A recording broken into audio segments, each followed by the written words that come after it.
ጎበዝ ተማሪ ለመሆን ምን ያስፈልጋል? አብዛኞቻችሁ ለዚህ ጥያቄ መልሳችሁ ጎበዝ ተማሪ ለመሆን ሪፈረንስ ቡኮች ያስፈልጋሉ፣ ጎበዝ አስጠኝ ያስፈልጋል፣ ጥሩ ለማጥኛ የሚሆን ኤሌክትሮኒክስ፣ ስልክ፣ ላፕቶፕ፣ ዴስክቶፕ ኮምፒውተር ያስፈልጋል ትችላላችሁ። ነገር ግን ጎበዝ ተማሪ ለመሆን የሚያስፈልገው ትክክለኛው ነገር በትክክለኛው መንገድ ያላችሁን ደብተርና ቴክስት ቡክ ማጥናት ብቻ በቂ ነው። በትክክለኛውን መንገድ ለማጥናት ደግሞ አንድ ተማሪ በትክክለኛው መንገድ አጥንቶ በጣም ጎበዝ ተማሪ ለመሆን 3 ፌዞችን መከተል አለበት። እነዚህን ፌዞች ወይም እነዚህን የአጠናን ሂደቶች ለማወቅ እና ጎበዝ ተማሪ ለመሆን እስከ መጨረሻው ድረስ አብራችሁን ቆዩ። ከመጀመራችን በፊት ግን ሰላም እንዴት ናችሁ? ከዚህ በፊት ለማታውቁኝ ፈንታሁን ጻይ ይባላለሁ። በቋሚ ስራዬ የዩኒቨርሲቲ አስተማሪ ነኝ። በትርፍ ሰዓቴ ደግሞ ልክ እንደዚህ አይነት ተማሪዎችን ይጠቅማሉ የምላቸውን ኮንተንቶች በዚህ ዩቲዩብ ቻናል ክሬት አደርጋለሁ።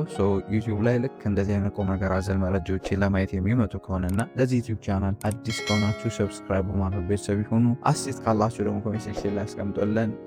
ጎበዝ ተማሪ ለመሆን ሪፈረንስ ቡክ ያስፈልጋል፣ ጥሩ ኮምፒውተር ያስፈልጋል፣ ጥሩ ዴስክቶፕ ያስፈልጋል፣ ጥሩ ስልክ ያስፈልጋል፣ ጥሩ አስጠኝ ያስፈልጋል ብላችሁ ልታስቡ ትችላላችሁ። ነገር ግን ጎበዝ ተማሪና ውጤታማ ተማሪ ለመሆን የሚያስፈልገው ነገር በትክክለኛው መንገድ ማጥናት ብቻ። አንድ ተማሪ በትክክለኛው መንገድ አጥንቶ ጎበዝ ተማሪ ለመሆን 3 ፌዞች አሉ። ከነዛም ውስጥ የመጀመሪያው ፌዝ ኮንሰፕቱን አንደርስታንድ ማድረግ። ስታጠኑ ኮንሰፕቱን ወይም የምታጠኑትን ነገር ፍሬ ሀሳቡን መጀመሪያ መረዳት አለባቸው። የትኛውንም ትምህርት ሊሆን ይችላል፣ ስኪል ሊሆን ይችላል፣ ወይም የምታጠኑትን የትኛውንም ነገር በትክክል በዛ ነገር ላይ ጎበዝ ለመሆን መጀመሪያ ማድረግ ያለባቸው ወደ የትኛውም ስቴፕ ከመሄዳችሁ በፊት የምታጠኑትን ነገር በትክክለኛው መንገድ መረዳት አለባቸው። እሱ ነገር ከተረዳችሁ በኋላ ነው ወደ ሌላ ነገር መሄድ ያለባቸው። ኮንሰፕቱን ደብተራችሁን ሊሆን ይችላል ወይም መጽሐፋችሁን ሊሆን ይችላል ወይም ሾርት ኖታችሁን በምታነቡበት ወቅት ኤግዛምፕል ከመስራታቸው በፊት ሪቪው ኤክሰርሳይሶችን ከመስራታቸው በፊት ከዚህ በፊት ፈተና የነበሩ ጥያቄዎችን ከመስራታቸው በፊት የምታነቡትን ቴዎሬቲካል ሀሳቡን ወይም ፍሬ ሀሳቡን ፋንዳሜንታል ኮንሰፕቱን መጀመሪያ ማድረግ አለባችሁ፣ መረዳት አለባችሁ። ይህንን ነገር ከተረዳችሁ በኋላ ሌላው ነገር ኢዚ ነው የሚሆንላችሁ። ኮንሰፕቱን በትክክል አንደርስታንድ ካደረጋችሁ በኋላ ሁለተኛው ፌዝ የተረዳችሁትን ኮንሰፕት በተለያዩ ጥያቄዎች ፕራክቲስ ማድረግ ነው። እንግዲህ አብዛኛው ተማሪ ኮንሰፕቱን አንደርስታንድ ካደረገ በኋላ ራሱን ቴስት አያደርግም። ዝም ብሎ የሾርት ኖቱን ወይም ቴክስት ቡኩን ወይም ሬፈረንስ ቡኩን ደጋግሞ ማጥናት ላይ ነው የሚያተኩረው። ነገር ግን ይህንን የተረዳችሁትን ኮንሰፕት በጥያቄ ፕራክቲስ ካላደረጋችሁ፣ ራሳችሁን በተለያዩ ፈተናዎች ቴስት ካላደረጋችሁት ያንን ኮንሰፕት በትክክል መረዳታችሁን እርግጠኛ አትሆኑም።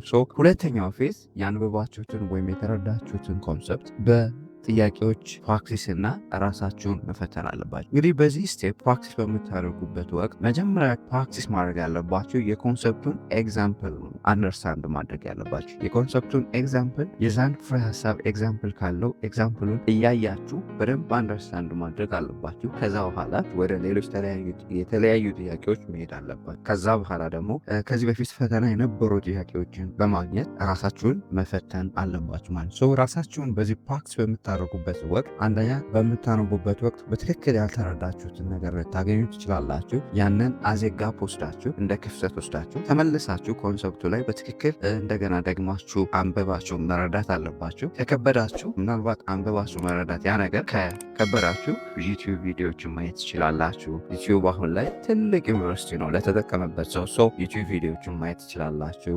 መምህራኖቻችሁን መጠየቅ ትችላላችሁ። ወይም ጓደኞቻችሁ ጋር በትክክል በመረዳት ኮንሰፕቱን ደግማችሁ አንደርስታንድ ማድረግ ትችላላችሁ ነው።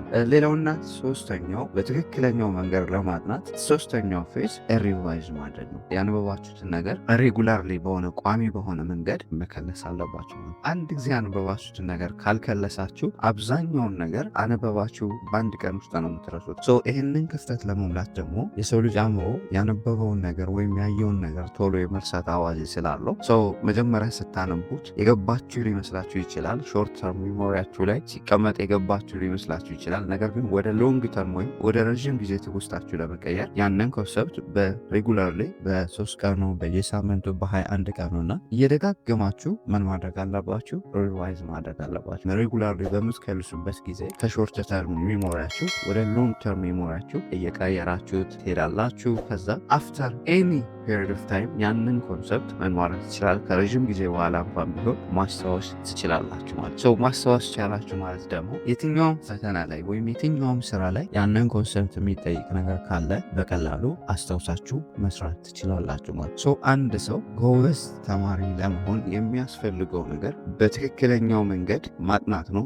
በትክክለኛው መንገድ ለማጥናት ደግሞ መጀመሪያ 3 ፌዞች አሉት። የመጀመሪያው ፌዝ የሚያጠናውን ኮንሰፕት በትክክል መረዳት ነው። ከዛ በኋላ ያንን ኮንሰፕት በጥያቄዎች ፕራክቲስ ማድረግ ነው። ሶስተኛው ደግሞ ይህንን ኮንሰፕት ሬጉላርሊ መከለስ አለበት ማለት ነው። እነዚህን 3 ስቴፖች በመከተል በጣም ጎበዝ እና ውጤታማ ተማሪ መሆን ትችላላችሁ። ትክክለኛ ጎበዝ ተማሪ ለመሆን የምታስቡት ማቴሪያል ሪፈረንስ ቡክ፣ ዴስክቶፕ፣ ላፕቶፕ፣ ቅንጡ ስልክ ወይም ቲቶር የሚሰጥ አስጠኝ አያስፈልጋችሁ። በትክክለኛው መንገድ እነዚህን ስቴፖች በመከተል ካጠናችሁ ራሳችሁ ላይ ለውጡን ማየት ትችላላችሁ። ከዚህ በፊት የትኛውን ፌዝ እንደምትጠቀሙና እንደማትጠቀሙ ኮሜንት ሴክሽን ላይ አሳውቁኝ። አይ ሆፕ ይህ ቪዲዮ በደንብ ጠቃሚ ነው ብዬ አስባለሁ። ጠቃሚ ሆኖ ካገኛችሁትና ለሌሎች ተማሪዎች ይጠቅማል ብላችሁ ካሰባችሁ ላይክ፣ ሼር፣ አስተያየት ካላችሁ ደግሞ ኮሜንት ሴክሽን ላይ አስቀምጡልን። በሌላ ጠቃሚ ቪዲዮ እስክንገናኝ ለሀገራችን ሰላም፣ ፍቅር፣ አንድነት ስጠን። ፒስ